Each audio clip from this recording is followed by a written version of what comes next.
الله أكبر الله أكبر لا إله إلا الله والله أكبر الله الله أكبر الله أكبر لا إله إلا الله والله أكبر الله أكبر لا إله إلا الله والله أكبر الله أكبر الله أكبر لا إله إلا الله أكبر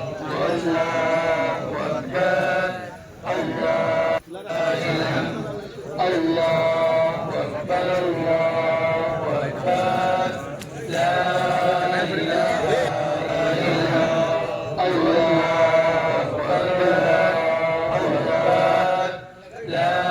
إله إلا الله والله أكبر الله أكبر لا إله إلا الله والله أكبر الله أكبر ولله الحمد الله أكبر الله أكبر لا إله إلا الله والله أكبر الله أكبر ولله بالله من الشيطان الرجيم بسم الله الرحمن الرحيم إنا أعطيناك الكوثر فصل لربك وانحر إن شانئك هو الأبتر صدق الله العظيم میرے محترم بھائی اور بزرگوں اللہ تبارک و تعالیٰ کا احسان ہے کہ اللہ تبارک و تعالیٰ نے مجھے اور آپ کو اپنی زندگی میں ایک عید کی نماز ادا کرنے کے لیے اپنی عیدگاہ میں آنے کی توفیق عطا فرمائی کیونکہ عید مسلمانوں کی دو ہی عیدیں ہیں ایک رمضان کی عید ہے ایک بقرہ عید کی عید ہے ایک عید الاضحیٰ ہے ایک عید الضحیٰ ہے یہ دو عیدیں مسلمانوں کی بہت بڑی عیدیں ہیں اور ان دو عیدوں میں مسلمان اپنا مال اپنا جان اپنا سب کچھ غریبوں پر لوٹاتا ہے صرف ہم سب کی نہیں ہے عید ہر مسلمان کی ہے ہر غریب مسلمان کی عید ہونی چاہیے ایک رمضان کا مہینہ ہوتا ہے روزوں کا مکمل مہینہ روزوں کا اہتمام تراویح کا اہتمام کر کے آتے ہیں لیکن اس مہینے میں کوئی تراویح نہیں کوئی روزہ نہیں اور کوئی نفلی عبادت نہیں لیکن اس کے اندر ایک مہینہ وہ حج کا مہینہ ہے رمضان تو نہیں ہے لیکن یہ جو مہینہ ہے یہ حج کا مہینہ ہے جتنے حاجی حج میں پہنچے ہوئے حج مکمل کر چکے ہیں قربانی کر چکے ہیں طواف کر چکے ہیں تو جتنے حاجی حج کے لیے جاتے ہیں ہر ایک کام مکمل کر چکے ہیں تو یہ جو عید ہے یہ حضرت ابراہیم علیہ السلام کی ایک قربانی ایک ادا کو پسند فرما کر اللہ نے ساری امت کے لیے فرض قرار دیا کہ حضرت ابراہیم علیہ السلام نے جو اللہ کو خوش کرنے کے لیے اللہ کو راضی کرنے کے لیے اپنے بچے حضرت اسماعیل علیہ السلام کو ذبح کیا اللہ کی راہ میں تیار کیا تو اللہ نے ان کی یہ ادا پسند فرما کر ساری امت کے لیے اس کام کو فرض کر دیا کہ جس کے پاس بھی مال ہو وہ قربانی ادا کرے دیکھیے پیچھے بچھایت اگر کسی کی نہیں ہے تو جس کے پاس بچھایت ایکسٹرا ہے وہ دے دے شاید کسی بھی ساتھیوں نے کچھ ساتھیوں نے بچھایت نہیں لایا ہوگا لگ لگ کر بھی بیٹھے ہوئے بعد میں جب صفے بنائیں گے تو دقت ہوگی تو صف جو ہے سیدھی ہونی بہت ضروری ہے آگے پیچھے نہ ہو تو یہ مصلی چھوٹا ہوتا ہے چٹائی بڑی ہوتی ہے اس کی وجہ سے صفیں آگے پیچھے ہو جاتی ہے تو صفوں کا سیدھا ہونا بہت ضروری ہے تو ایک تو ہے الحمدللہ قربانی ہے قربانی کے اندر بہت سارے ساتھی الحمدللہ اپنا مال لگاتے ہیں جانور خریدتے ہیں تو قربانی کے اندر بڑے جانور میں 7 حصے ہیں اور چھوٹے جانور میں جیسے بکرا ہے بھیڑ ہے دمبا ہے چھوٹے جانور کے اندر ایک حصہ ہے اور ایک حصے کے اندر بھی جس کا چاہے بڑے جانور میں ہو چھوٹے جانور میں ہو ایک حصہ جس کا بھی ہے اس ایک حصے میں بھی 3 حصے ہیں ایک تو ہے اپنا حصہ، ایک غریبوں کا حصہ، ایک رشتہ داروں کا حصہ۔ ہر بار یہ اعلان کیا جاتا ہے کہ ہر ایک انسان کو اللہ تبارک و تعالیٰ اتنا مال نہیں دیتے کہ وہ ہر سال قربانی کر سکے۔ کچھ لوگ غریب بھی ہوتے ہیں، محتاج بھی ہوتے ہیں، قرضدار میں قرضوں میں ڈوبے ہوئے ہوتے ہیں، جس کی وجہ سے وہ قربانی ادا نہیں کر سکتے۔ اب ان لوگوں کے گھروں تک قربانی کا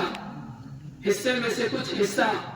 ان کے گھروں تک پہنچانا میری اور آپ کی ذمہ داری ہے۔ اس لیے آپ صلی اللہ علیہ وسلم نے یہ کہہ دیا ہے، 1400 سال پہلے کہہ دیا ہے کہ قربانی کے ایک حصے میں 3 حصے ہوں گے۔ اگر کوئی انسان اتنا غریب ہے کہ وہ 3 حصے نہیں کر سکتا، اس کے گھر میں اتنے لوگ ہیں کہ پورا گوشت وہ گھر کے اندر استعمال ہو سکتا ہے، تو اس کے لیے کوئی ضروری نہیں کہ وہ 3 حصے ہی کرے۔ لیکن اس کے اندر ایک ضروری بات یہ ہے کہ ہمارے محلے میں، ہمارے گاؤں کے اندر بہت سارے ایسے غریب ہیں جن کے گھر کے اندر قربانی ادا نہیں کی گئی، اب ان کے گھروں کے اندر پہنچانا میری اور آپ کی ذمہ داری، کیونکہ ہر سال عیدگاہ میں، جمعہ میں اعلان ہوتا ہے۔ گزشتہ سال میں نے ہی دیکھا، طے بھی ہوا تھا کہ مسجد کے اندر ایک ڈبہ یا ایک بھگونا رکھا جائے جس میں غریبوں کے لیے کچھ حصہ نکالا جائے، لیکن شام میں جب دیکھا گیا تو اس میں سے تھوڑا سا حصہ تھا، زیادہ نہیں تھا، جس میں 4 سے 5 لوگوں تک پہنچ سکتا تھا۔ وہ قربانی کا حصہ اتنا چھوٹا تھا، اتنا تھوڑا تھا کہ 4 سے 5 گھروں تک وہ تقسیم ہو سکتا تھا، اس سے زیادہ وہاں پر جمع نہیں تھا۔ ہم بہت سارے لوگوں نے اپنی ذمہ داری سے اپنے گھر سے پہنچایا، وہ اللہ کو قبول فرمائے،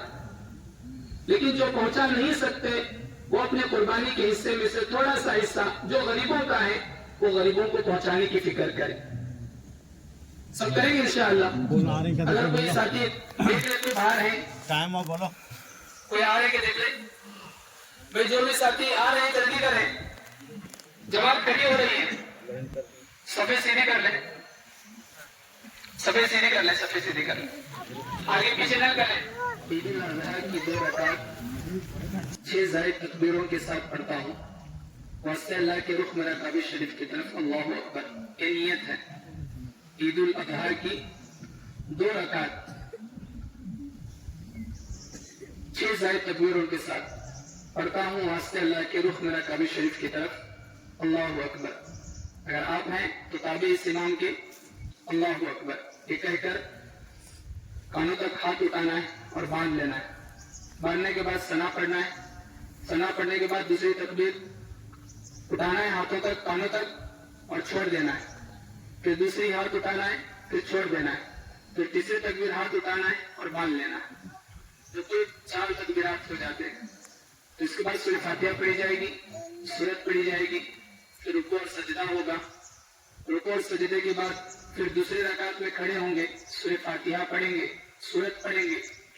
پھر اس کے بعد رکوع میں جانے سے پہلے امام صاحب تکبیرات کہیں گے۔ پہلی تکبیر اللہ اکبر، کانوں تک ہاتھ اٹھانا ہے، چھوڑ دینا ہے۔ دوسری تکبیر اللہ اکبر، کانوں تک ہاتھ اٹھانا ہے، چھوڑ دینا ہے۔ تیسری تکبیر اللہ اکبر، کانوں تک ہاتھ اٹھانا ہے، چھوڑ دینا ہے۔ اور چوتھی تکبیر میں رکوع میں چلے جانا ہے۔ اور پھر اس کے بعد تحیات ہوگا، رکوع سجدہ ہوگا اور تحیات ہوگا، اور پھر سلام کے بعد خطبہ ہوگا۔ خطبے کے بعد جو ہے مسجد کی جو انتظامات ہیں وہ اپنا کام کریں گے، ٹھیک ہے انشاءاللہ۔ اور نماز کے دوران کوئی بات نہ کریں، اپنا اپنا موبائل بند کریں۔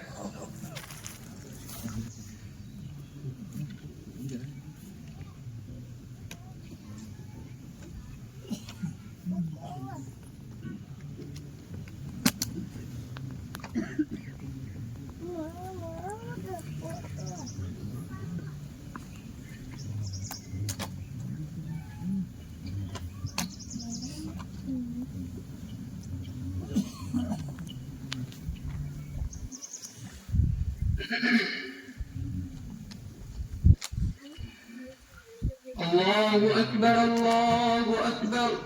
لا إله إلا الله الله أكبر الله أكبر ولله الحمد.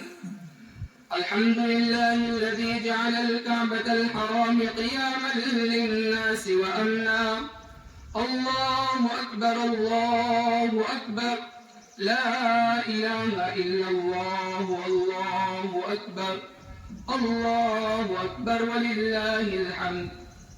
وجعل الحج والعمرة للنجاة عونا. الله أكبر الله أكبر لا إله إلا الله. الله أكبر الله أكبر ولله الحمد. أشهد أن لا إله إلا الله وحده لا شريك له ولا عد له. الله أكبر الله أكبر لا إله إلا الله. الله أكبر الله أكبر ولله الحمد.